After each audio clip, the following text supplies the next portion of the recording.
தமிழக அரசியல் எதிர்பாராத திசையில் பயணப்பட்டுக் கொண்டிருக்கும் இந்த சமயத்தில் ஆட்சி மாற்றம் ஏற்படுமா?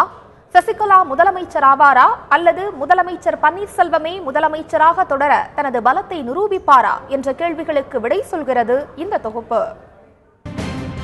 தமிழகத்தில் தனித்து ஆட்சி அமைக்க 118 எம்எல்ஏக்கள் தேவை.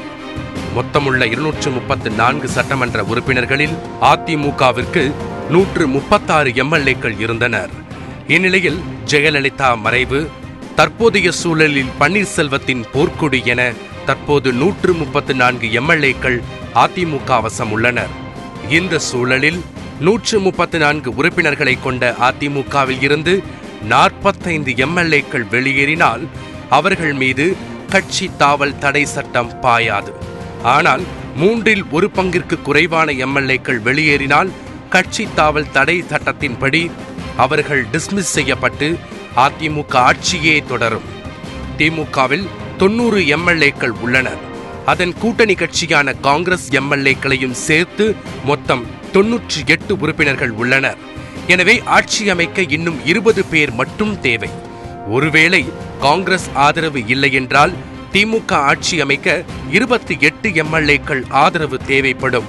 ஆனால் திமுக ஆட்சி அமைக்க உரிமை கோராது என்று தெரிகிறது. ஒருவேளை திமுக பன்னீர்செல்வத்துக்கு ஆதரவு தெரிவித்து வாக்களித்தால் தமிழக வரலாற்று அதிசயமாக முதலமைச்சராக பன்னீர்செல்வமே தொடர்வார்.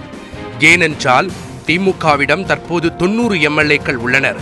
அவர்களும் அதிமுக எம்எல்ஏக்களில் 28 பேரும் சேர்ந்து பன்னீர்செல்வத்திற்கு ஆதரவு தெரிவித்து அந்த எண்ணிக்கை ஆட்சி அமைக்க தேவையான 118ஐ தொட்டுவிடும். அப்போது பன்னீர்செல்வமே கோட்டையில் வீற்றிருப்பார். பன்னீர்செல்வத்துக்கு ஆதரவு தரும் எம்எல்ஏக்களின் எண்ணிக்கை அரங்கேறிக் கொண்டிருக்கும் அரசியல் மாற்றங்களினால் கூடுமா குறையுமா என்பது போக போகத்தான் தெரியும்.